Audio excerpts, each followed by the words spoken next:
August 1944.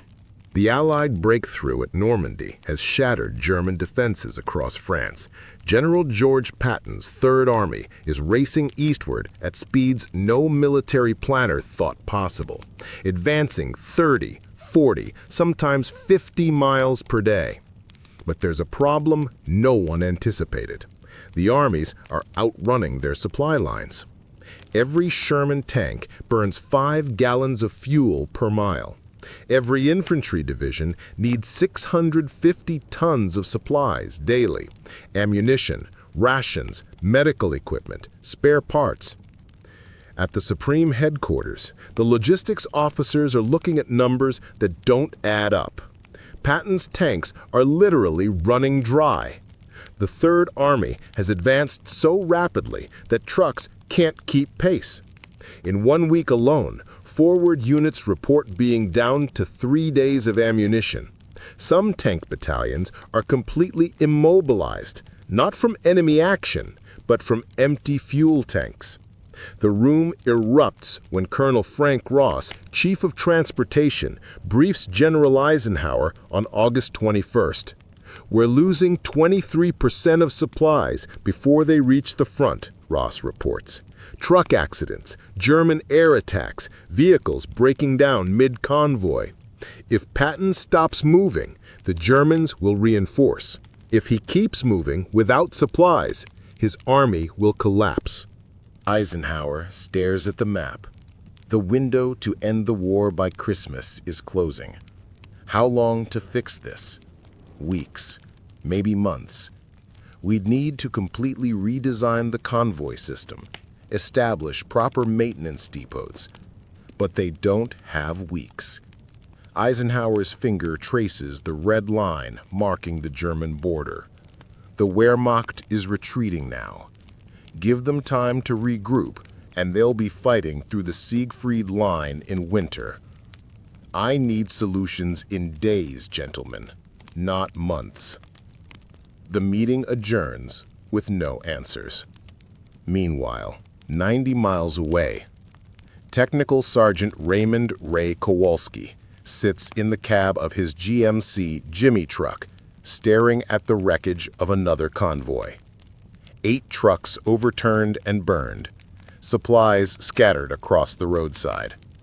A Luftwaffe strafing run caught them bunched together on a narrow road, sitting ducks.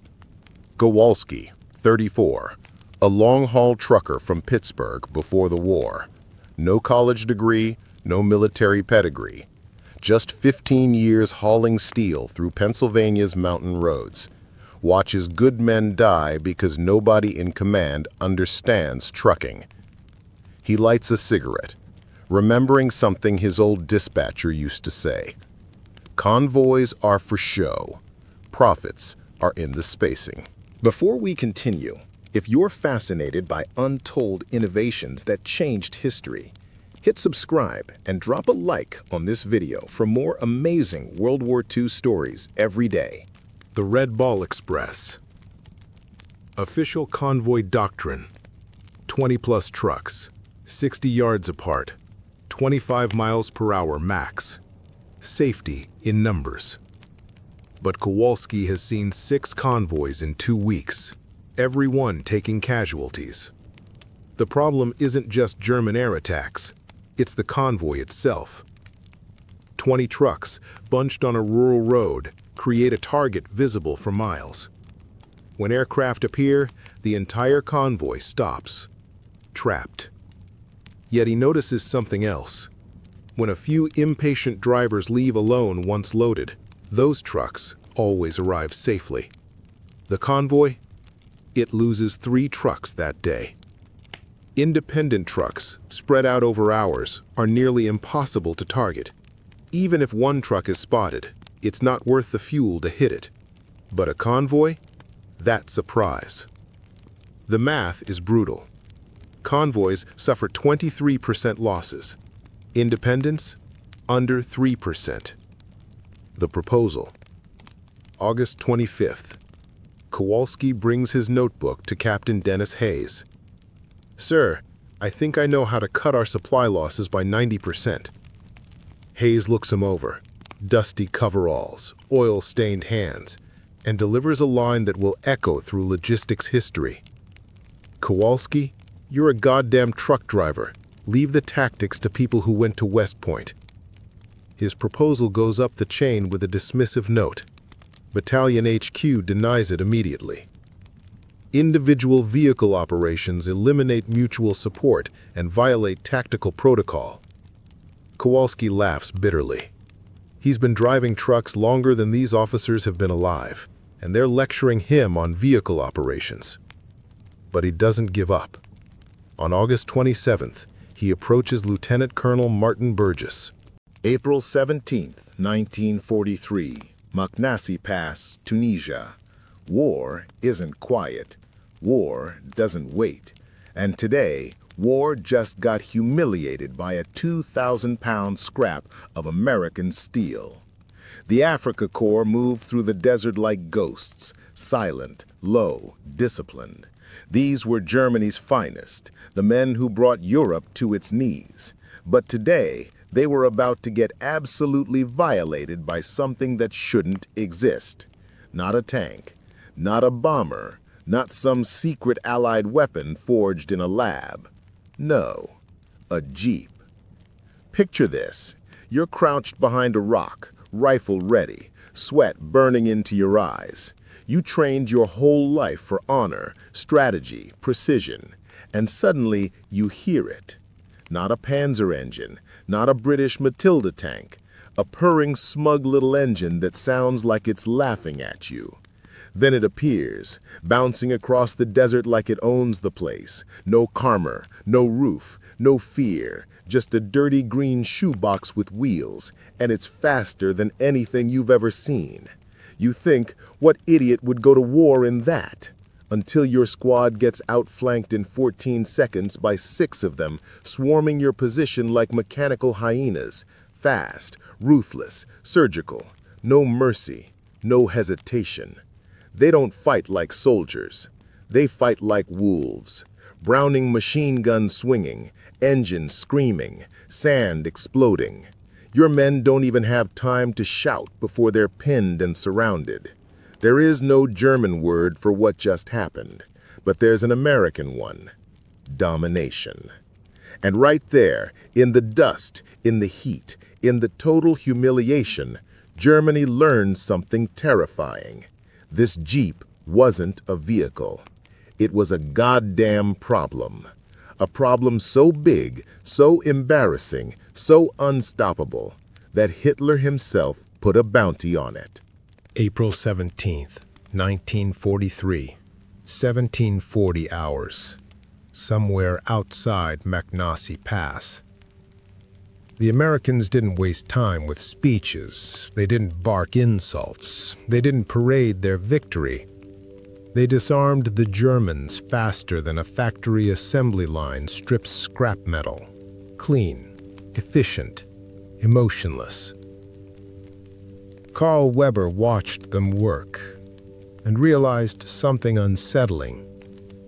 These weren't the clumsy, lazy Americans German propaganda talked about.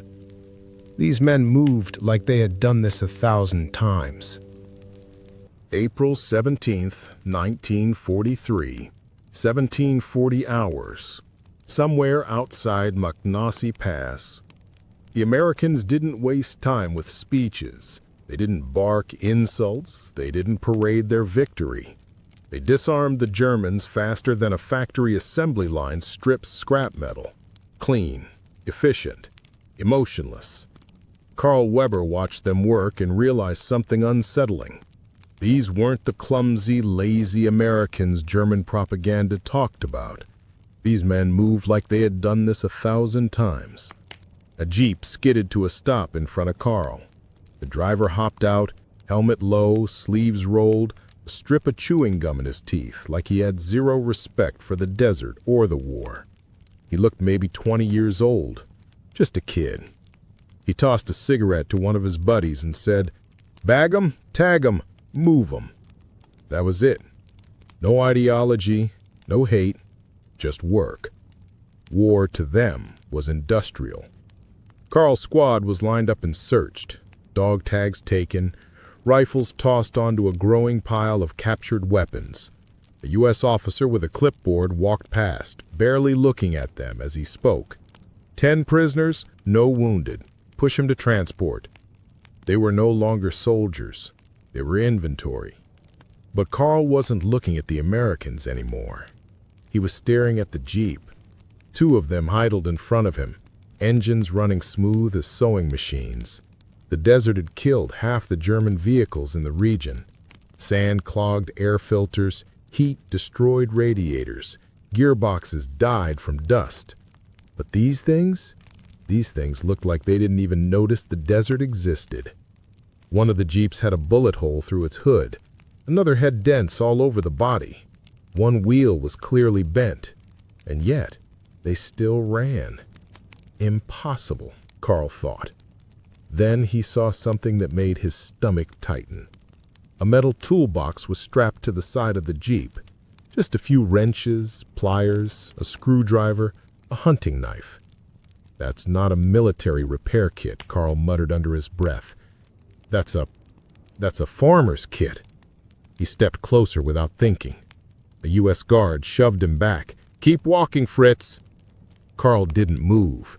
He pointed at the jeep and said in rough English, How does it run like this?" The American shrugged as he slung his Garand rifle over his shoulder. "Runs 'cause it's supposed to." "What do you mean?" The American smirked. "It ain't complicated. Fix what breaks. Don't overthink it." He climbed into the jeep, tapped the dashboard twice, and drove off like a man riding a loyal horse into battle. Carl didn't move for a moment. Then he whispered to himself, "Machines don't fight for you. This one does." As night fell, the prisoners were loaded onto a supply truck. Carl sat in the back with his hands bound, watching the jeeps through the slats in the wooden panel. Engines humming, headlights cutting through the dust. He had spent his entire life believing in German engineering, precision, perfection, flawless mechanics built by flawless minds. But now he had seen something terrifying, something ugly, simple, relentless, something built to win. And for the first time in the war, Carl Weber felt afraid of a machine, afraid of what it meant, afraid of who built it, afraid that Germany might lose. He didn't know it yet, but this jeep would follow him across the Atlantic, into prison, into history, and into his grave. A scouting platoon moved in to secure the convoy. Helmets low, rifles ready. Their boots crunched over broken glass and shell casings. Every man expected traps. Every shadow felt like a sniper. That's when one of them saw it. A small shape, low, olive drab, parked halfway behind a shattered truck. Not British, not German. Something strange. A vehicle. A captured American vehicle. One of the soldiers called out, confused, "Was ist das?" They approached cautiously, rifles raised. It sat untouched, engine still warm. The paint was perfectly smooth, the tires thick and deep-tracked for terrain, rugged, compact, efficient. A metal plate on the dashboard read, Willis M.B., U.S. Army. They called it a Jeep. The desert fell silent. The German lieutenant stepped forward, boots sinking into sand. His face was calm but curious, the kind of curiosity that comes before a storm. He looked at the mechanics in his unit. "Get our best man." Minutes later, he approached. The man who would become the witness of this story. A hardened Afrika Korps mechanic, a quiet man who had repaired everything from Panzer transmissions to half-tracks crippled under artillery fire. He valued one thing above all, German engineering superiority. To him, nothing built by Americans could match German precision. He opened the hood of the Jeep, and in that moment, everything he thought he knew about war, about engineering, about Germany's future, began to crack. Because inside the Jeep, nothing made sense. No complicated layout, no overworked metal, no delicate instruments, no need for specialized tools, no complex firing systems. Everything was simple, brutally simple. The kind of simple that only comes from genius. The wires were color-coded, every component labeled, bolts were standardized, fuel system, basic but unbreakable, air filter, field-ready, spark plugs, accessible in seconds. Everything was designed for a farm boy to fix in a trench under enemy fire. It wasn't just a vehicle. It was a revelation. And as he stared under that hood, surrounded by the emptiness of the Sarah, he realized this machine wasn't built for comfort or elegance or beauty. This machine was built to win wars, and Germany had nothing like it. He didn't say a word, but the wind carried a message across the dunes, a warning from a silent enemy. America wasn't just fighting with soldiers. America was fighting with factories. And for the Africa Corps, that changed everything. The morning sun rose over the wrecked supply column, turning the desert into a sheet of molten gold. The sand was littered with broken crates, torn canvas, and bullet-riddled fuel drums leaking into the ground like bleeding metal. Crows were already circling overhead. They always came after battle. Feldwebel Karl Weber wiped a line of sweat from his brow. He stood over the captured American Jeep, hands on his hips. He was a battlefield mechanic, attached to 9th Leichte Afrika Division, and he had seen hundreds of vehicles in his life, but never one like this. It looked crude, ugly even. Flat panels, box frame, simple canvas roof. No German engineer would dare make something so plain. But it had survived this ambush. Their own German vehicles hadn't. Behind him, Oberleutnant Franz Richter, their reconnaissance officer, tapped the Jeep's hood impatiently. "Can we use it?" Karl didn't answer immediately. He just stared at the Jeep. Most vehicles he encountered in Africa were stubborn bastards, delicate, over-designed, temperamental in the desert heat. But this thing, this box on wheels, felt different. It still smelled like gasoline and tobacco. It still looked alive. "We'll see," he finally answered. He pulled the hood latch and lifted, and then he froze. For the first time since he had been drafted into the Wehrmacht, a machine made him feel insulted. It shouldn't have been possible. The engine compartment was immaculate. Everything was labeled. Wiring was color-coded. Bolts were standard size. Parts could be removed in minutes without special tools. This wasn't German engineering. This was something else. Behind him, the other mechanics gathered around. "Mein Gott," muttered Dieter, his assistant. "Even the oil filter is easy to reach." "Look," Karl said, pointing to the layout. "No engineering arrogance. Everything is simple, practical, purpose-built." "This isn't engineering," Hans scoffed. "This is farm equipment." Karl shook his head. "No. This is war equipment." He pulled the choke and turned the ignition. The engine started on the first try. No grinding, no sputtering, just a smooth, controlled rumble. The men stepped back. Karl revved the engine skeptically. The Go Devil engine responded instantly. Tough, simple, uncomplaining. "How is that possible?" whispered Dieter. Carl didn't answer. His pride was at war with his reality. The Jeep worked. Better than anything he'd seen in North Africa. He looked around at the damaged column. One of their own Kübelwagons sat nearby, its suspension destroyed, its radiator cracked, its engine choked with sand. The German vehicle represented precision engineering, but this American Jeep represented something far more dangerous. Industrial ruthlessness. This thing wasn't built for elegance. It was built to be multiplied. "This changes everything," he muttered. "What?" Carl didn't respond. Instead, he reached into the glove box and pulled out a maintenance manual. His blood went cold.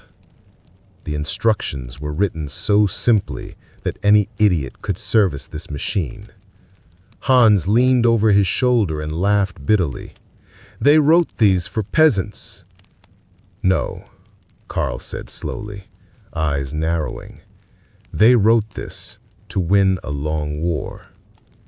He stood up straight, feeling something he didn't want to feel.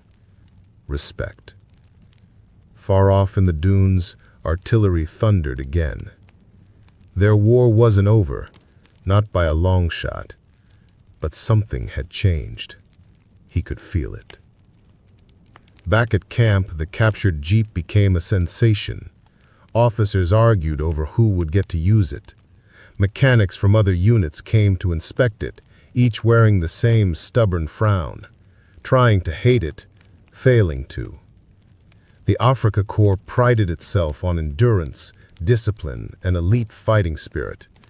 They drove their vehicles until the suspensions broke and engines died in the sand. But they had always believed German design was the best in the world. Now, staring at the Jeep, Carl knew that was a lie. During field testing, he tried to break it. He overloaded the cargo. It kept moving.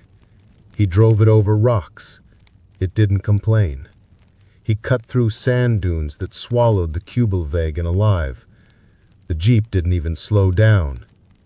After 2 days, Carl sat alone beside the Jeep late at night, turning a wrench slowly in his hands. He looked at the simple stamped steel body. No curves, no elegance, just brutal efficiency. He hated it. He admired it. He feared it. This machine wasn't just a vehicle. It was a warning. If America builds everything like this, we can't win this war. A cold desert wind blew across the camp. He closed his eyes. For the first time since the war began, Carl Weber felt the first seed of doubt. Night fell over the desert like a black curtain, swallowing the wreckage of tanks and burnt supply trucks in silence. The wind had died down, but the smell of diesel, cordite, and scorched metal still hung heavy in the air. The front line had moved on, but the ghosts of battle lingered. Feldwebel Carl Weber crouched beside the captured Jeep inside a dim tent lit by oil lanterns. Maps and scattered tools covered the ground around him. He hadn't slept since they found it. His mechanics had gone back to their bunks, but he remained, obsessed, silent, and grim. He was tearing the machine apart, piece by piece, not to repair it, but to understand it. Normally, when he touched machinery, he felt pride, order, logic. But this Jeep, it felt wrong. It shouldn't work as well as it did. It shouldn't be this easy to strip down, rebuild, and run again. War machines were supposed to be complicated. Maintenance was supposed to take hours. Broken parts were supposed to slow armies down. But this thing, this American bastard machine, was designed to make war faster. Carl ran his hand along the transfer case and four-wheel drive lever. Even that was genius in its simplicity. German Kübelwagons had decent engineering, but no four-wheel drive. They relied on clever differential tricks. This Jeep just brute-forced physics with all four wheels. Crude, savage, effective. He turned, hearing footsteps approach. Oberleutnant Franz Richter entered the tent. "You're still working?" Richter asked. Carl didn't answer. He just kept his eyes on the Jeep's exposed engine. Richter sighed. "You look like you want to strangle it." Carl finally spoke. "It shouldn't exist." Richter frowned. "Meaning?" "It's not engineered like a German vehicle," Carl said. "There was no elegance here. Everything is cheap, rough, mass-produced." "And that bothers you?" Carl looked up, face lit by lantern glow. "It terrifies me." Richter crossed his arms. "The men love it. They're saying if Rommel had 1,000 of these, he'd already be in Cairo." Carl laughed darkly. "Try 10,000, and he might make it to Jerusalem on the way." Richter leaned closer. "You're saying this Jeep is better than our Kubelwagen?" Carl didn't answer. He didn't have to. His silence was enough. Richter exhaled slowly. "Then write me a report." "Oh, there will be a report. But nobody will like it. Make it anyway." Richter turned to leave, but paused in the doorway. "And Carl?" "What?" Richter's face hardened. "Don't let the men see you afraid." Captured truth. The next morning, Carl gathered his mechanics around a table made from ammunition crates. He unrolled a sheet of canvas and placed two objects on it: a Kubelwagen drive shaft and a Jeep drive shaft. "Study them," he said. Hans lifted the German part. Precision machined, perfectly balanced, light. Beautiful engineering. Then he picked up the American drive shaft. It was thicker, rougher, ugly, like it had been hammered together by someone who didn't give a damn how it looked. Dieter laughed. "This looks like blacksmith work." Carl pointed. "Which one do you think survives a landmine blast?" The laughter stopped. He slammed the Jeep part on the table. "This isn't beauty. This is war. This thing isn't made for parades. It's made to be built fast, driven hard, and survive hell." He pulled open a crate and dumped more parts on the table. Jeep axles, air filters, fuel pumps. "All standardized," Carl said. "Interchangeable across every Jeep they make. Do you understand what that means?" Hans frowned. "Factories can replace parts fast?" Carl shook his head. "No, it means they can build an army faster than we can destroy it." Silence. Nobody laughed now. The report Berlin won't want. By evening, Carl sat hunched over a crate with a fountain pen, writing by lantern light. Technical summary, U.S. Willys MB, field assessment. Conclusion, the American Jeep is not a vehicle, it is a strategy. He wrote about cold start performance, excellent. Engine access for field maintenance, exceptional. Parts interchangeability, revolutionary. Shock absorption over rough terrain, superior. Fuel compatibility, runs on almost anything. Serviceability by anyone with basic tools, dangerous advantage. He hesitated before writing the final line. His pride didn't want him to write it, but his duty forced him to. Recommendation, immediate study and adoption of similar principles, or within 2 years, we will be overwhelmed by American production capacity. He signed it, Feldwebel Carl Weber, Afrika Korps, Vehicle Maintenance Command. He hated what he wrote, because every word was true. Desert Trial. 2 nights later, Rommel's corps moved under the cover of darkness, withdrawing deeper into Tunisia under constant British pressure. The Jeep came with them. During a night convoy, they reached a dune slope that stopped the German column cold. Trucks bogged down, half-tracks struggled. The Kubelwagens died in the sand one by one. Richter looked back at Carl. "Test it." Carl climbed into the driver's seat. The engine came alive instantly. He threw it into four-wheel drive and drove straight up the dune, effortlessly. The entire column watched. Nobody spoke. Nobody needed to. The truth was now obvious. Germany's engineering pride had just been outmatched by American practicality, and Karl knew this was only the beginning. Night convoys in the desert were a special kind of hell. Engines overheated, transmissions locked, and sand clogged every machine built by men who had never seen real war. The Africa Corps had learned a long time ago, the desert doesn't kill you with bullets first. It kills your machinery, it kills your hope, then it kills you. But one machine refused to die. The Jeep. A machine that keeps moving. Karl sat behind the wheel, knuckles white as he gripped it.